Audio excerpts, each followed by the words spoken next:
South Africa is in denial about the problem it has with xenophobia and the treatment of foreign nationals, says the African Diaspora Forum.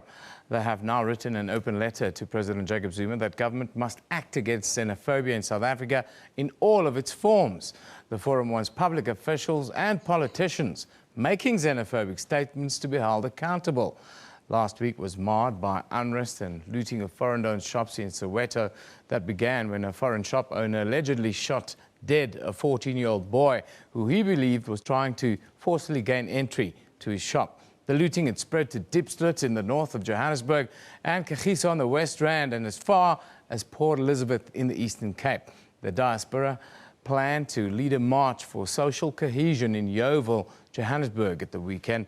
Meanwhile, foreign nationals have accused police officers also of just watching and in some cases encourage people to clear out foreign-owned shops. They've also described how some police officers told them to go back to their country of origin. Is this blatant criminality or are these xenophobic tendencies? Well, to face the facts, be frank and open about it this morning, we have the Consortium for Refugees and Migrants in South Africa, the Executive Director, Sicel'mpilo Shange-Buthane, and then also the chairperson of the African Diaspora Forum, Mark Bafu. A very good morning to you guys. Thank you for joining us. Thank you for having us. Mark, I want to start with you and I want to talk about where we are and where you are as the Africa Diaspora Forum when we talk about these attacks, the criminality versus xenophobia argument that's been going on in South Africa for the last week or so. Well, in the African Diaspora Forum, we are very clear about what is happening here in South Africa. We are not talking about criminality. We talk about xenophobia. There is, at the end, a criminality element on it, but you must be xenophobic for you to be motivated to go to a specific person. Yeah. Because the perpetrators are targeting a group of people. So the motivation behind it is xenophobia. And then the criminal activity is when they're killing the migrants. Yeah. But we are clear about it. It is xenophobia in South Africa. And that's since 2008, it has been happening. Unfortunately, government didn't come out strongly after 2008 to put some measures in place for us to be able to control this. And that's why it's very recurrent in our society. That's the thing that we'll talk about just now. But I want to get a view from the Executive Chair of the Consortium for Refugees and Migrants here in South Africa. How difficult do your members find it to just live day to day in South Africa? Is there a constant threat? Thank you again, Eben. Yes, there is a constant threat, but I think sometimes we tend to, in the way that we report on the situation, sometimes also gives a negative perception in terms of what's really happening. Normally, on a day-to-day basis, many of the foreign nationals in the country live peacefully with their neighbors, whether it's in townships, informal settlements, or in the urban areas. I think we do see, for instance, as Mark has said, from 2008, there has never stopped, the attack has never stopped on foreign nationals. However, we have not seen the same scale that we had seen in 2008.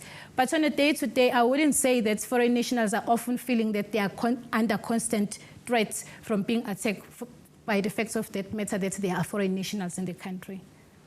You guys are leading a march in Yeoville against or towards social cohesion. Do you think that these kinds of events serve any purpose in the end? Do you think this can help in closing the gap? John, what we realize is that the majority of the South African community is welcoming their brothers and sisters in this country. There is a minority who are xenophobic. The march that we had, which in Yeoville, and on Saturday, we had more than 1,000 people marching. And the majority of people who came there were also South African, who came to say, we don't want this in our society. We are blaming that. And I think it's helped because people are expressing themselves there. You see the councillor of the area marching with us. It sent a message out. And that's what this type of event that we want to multiply in the community. I'm going to still talk about this after the break because I'm speaking to a brand specialist about that. But what is the word amongst foreign nationals living in South Africa? The message that's going back home to other countries in Africa is not positive. I'm sure the pictures that people see are not positive. How is it? Is it changing perceptions on the rest of the continent as to how the continent thinks about South Africa? Well, if the continent and beyond the continent, and I think it's very important to emphasize that the people who are affected by these lootings and attacks are not necessarily only from the African continent. And our fear is that if we continue with that narrative, we are actually also us promoting this discrimination or xenophobia towards other people who are not from the continent. However, if the rest of the continent and the globe continues to see these kinds of incidents, obviously the negative impact will be on South Africa, and people will see us as a country that is not welcoming. And it's such a shame, and the disappointment looking at the history of South Africa and the support that we received from the continent and beyond during the apartheid years. I want to talk about how fast these looting sprees spread around the country and around Gauteng, especially. It went from one day like the next in a wildfire scenario. It looks almost as if in quite a few communities the problem is so rife that we're sitting on a ticking time bomb. Would you say that is accurate? Yeah, I mean, what happened last week reminded me what's happened in 2008. It was exactly the same scenario. You saw from Alexandra to, and it covers the whole country.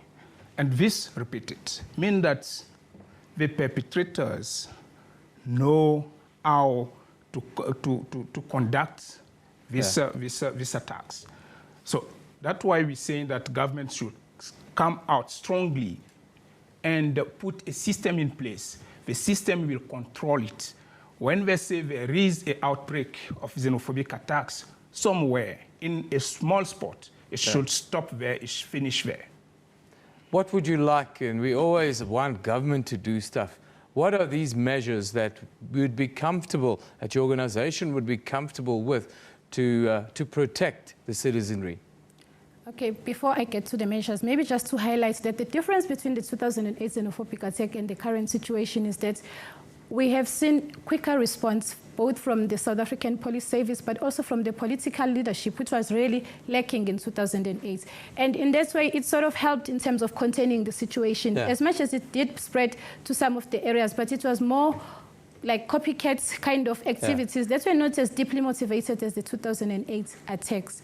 After 2008, we must acknowledge that there was a lot of work that was done both by government, civil society, international organizations to try and address xenophobia and also promote social cohesion in the country. So one of the things that we would like to see happening is the strengthening of some of those measures. For instance, one of the things that is still outstanding is the finalization of the National Action Plan Against Racism, Xenophobia, and Related Intolerances. That South Africa is supposed to deposit at the United Nations. That is one critical instrument that is going to help us with the measures in terms of how we address the situation.